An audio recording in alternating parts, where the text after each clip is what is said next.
පින්වතුනි මේ එතකොට සමාව ගැනීම ස්තුති කිරීම. තව මොනවද දුන්නාට පස්සේ ස්තුති කරන්න ඕන මිනිස්සෙකුට. පොඩි දෙයක් ටොපියක් දුන්නත් දැන් අද කාලේ ඉංග්‍රීසියෙන් කතා කරන්නේ thank you කියනවා.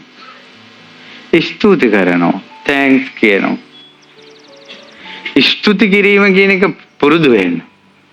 එතකොට ඔයාලා මඟඵල ලැබපු දවසක බුදුරජාන් වහන්සේට වචන 10 ගානකින් ස්තුති කරයි. මට හරි පින්වන්ත අම්මා කෙනෙක් හම්බ වුණා. උන්දේ අඟුලිමාල සෑයට ඇවිල්ලා.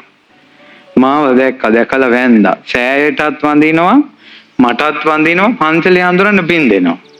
අපේ පන්සලේ හාමුදුරුවෝ බුදු වෙන්න ඕන. අනේ උන්වහන්සේ නිදුක් නිරෝගී වෙන්න ඕන. ආයේ චෛත්‍යයට වඳිනවා, මට වඳිනවා, හාමුදුරන්ට පින් දෙනවා. මං ඇහුවා ඇයි අම්මා කියලා. හාමුදුරනේ මගේ ඇස් පේන්නේ නැතුව ගියා.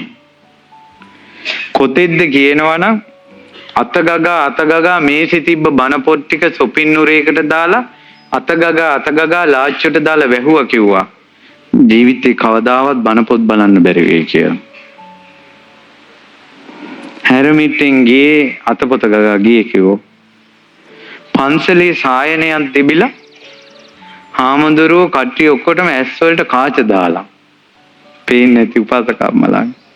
වයසක අය. බලන්න පින්වන්ත හාමුදුරුවෝ. ඊට පස්සේ දැන් මොන්දර පේනවා. ඒතර මොන්දර ටීවී එකෙන් බණ අහලා, රේඩියෝ එකෙන් බණ අහලා විස්තර දැනගෙන අඟුලිමාල සෑය බලන්න ඇවිල්ලා පුරා අඟුලිමාල සෑය බලලා වෙලාවට අපිත් දැකලා කතා කරලා උන්දට සතුටුයි. අන්න කෙලේ ගුණ පිහිටියා. මට මේ සෑය පේන්නේ මේ හාමුදුරුවෝ මුණ ගැහුනේ මගේ ඇස් පේන නිසා. මට පෙනුම ලබා දුන්නේ හාමුදුරුවෝ ප්‍රශංසා කළා. දැන් මේ අඟුලිමාල සෑය වටින්නේ නැතුව එහෙම නැත්නම් බණ කියන ස්වාමීන් වහන්සේ වටින්නේ නැතුවද හාමුදුරන්ට ඔය ගුණ කියන්නේ?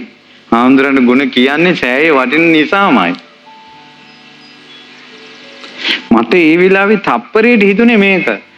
කලින් පෙනිලා අතරමැංග නොපෙනිලා ආයස් පෙනීම ලබා දෙද්දී පෙනුම ලබා දුන්න කෙනාට මෙච්චර ගුණ කියනවනම් කවදාවත් දැකලා නැති අනිත්‍ය දුක්ඛ අනාත්ම කියන එක දකින්න බුදු කෙනෙක් බණ කියලා මොන්දට මේ ධර්මයේ පෙනුනොත් දහං ඇස පහළ වුණොත් බුදුරජාන් වහන්සේට කොහොම ප්‍රශංසා කරයිද? ඔය අම්මා මඟඵල ලැබුව දවසක වචන 100 ගණනකින් මගේ ලෝතුරා බුදුරජාන් වහන්සේට බුදු ගුණ කියනවා. පුරුදු වෙන්න පින්වතුනි කෙලෙහි ගුණය. තමන්ගේ අම්මගේ ගුණ ටිකක් කියන්න, තාත්තගේ ගුණ කියන්න, හොඳක් කියන්න, මිනිසුන්ගේ හොඳක් කියන්න, වටිනාකමක් තියන්න.